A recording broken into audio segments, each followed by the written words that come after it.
Broadening future horizons. Again, remember who inspired you. So many people. I cannot take any credit. Not that my career is at a superstar level like Dwayne Hendon's, but I credit all of the people who have supported me since the first day I started teaching. All of the student interns that I had. All of the people that I've met even this weekend. You know, you get all of the credit for what little success I've had. Being more creative, simply, things cannot be the same tomorrow as they were today. You see, we have to get the energy and we have to tell ourselves is that if we constantly, there has to be some consistency, but if our teaching environment changes and is more inviting and is more diverse in our teaching styles, we're going to have more sustained involvement in our programs. Learn from others, young and old, particularly understanding that the young people do have something to offer to us.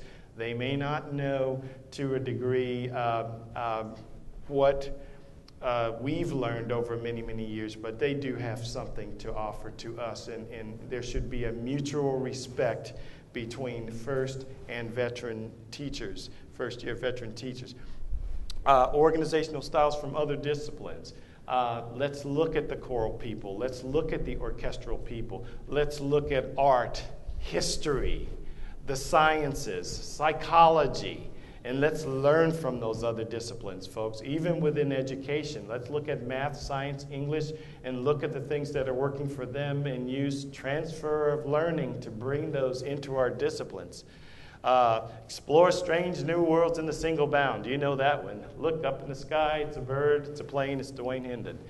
And go where no music educator has gone before. You know that one. And teaching and learning, and remember it's a lifelong learning process, and I, even at where I am now, I believe that I have a lot to learn, and I fundamentally believe that even in college, what college education teaches us, in my opinion, is how to continue to learn. You know, so many times we get our degree, we walk into our jobs and go, whoa, what happened? You know, I never learned this. No one ever taught me that. I never learned this. Why didn't they teach me that? Well, the idea is that you get that degree, and hopefully the degree itself will teach you how to continue to learn, because the process continues forever, for the rest of your life. And no one person has all of the answers. Bentley Shellhammer, by the way, has most of the answers. I want you to know, I want to make that clear. But no one has all of the answers, I've learned. And again, we can continue to learn from each other. We must find more ways to explore and create more participation by our community.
Now imagine that being your ensemble, but the point was not the large orchestra, the choir, the audience, but the point is that they were all there for one reason, and Land of Hope and Glory, heartfelt, passionate, and we do evoke as bandmasters this passion in our students and our audiences.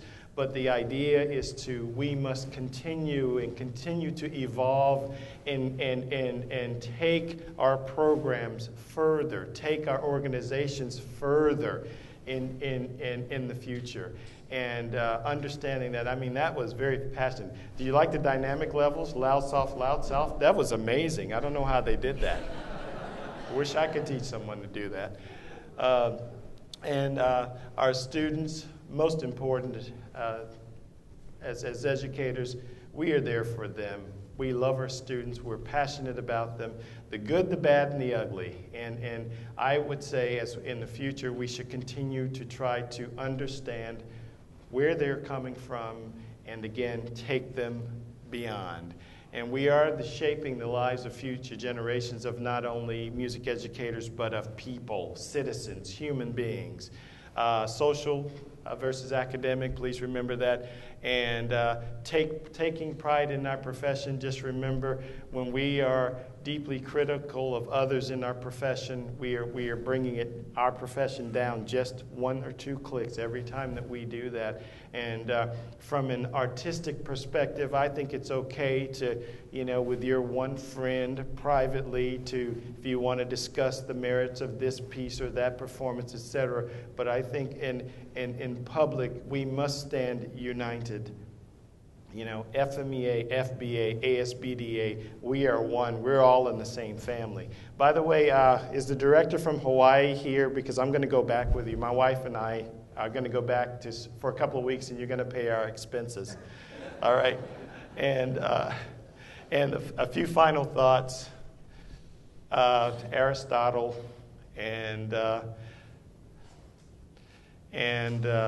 Plato, and of course, my dear, sweet colleague and friend, Clifford Mattson, who has been a mentor of life for me, and again, past and present behavior. And I'm saying, let's think about that in terms of ourselves, how we are progressing, how we are going to take ourselves in the future. Past and present behavior, strong indication of future behavior. Let's change our present behavior so that our future can be more flourishing and more wonderful and more diverse. Ladies and gentlemen, it's been a pleasure speaking before you today. I've certainly enjoyed it. I hope that you appreciate some of what I've said. To the people that I have sort of ribbed a little bit, Dwayne Hendon, I hope that you don't chase me down afterwards. And you're a wonderful audience. But I wanted to say, Florida Bandmasters, my family, and ASBDA, this is one of the most wonderful associations that we have in the world, the Florida Bandmasters, and we truly are family. Thank you very much, ladies and gentlemen. Hope you enjoyed it.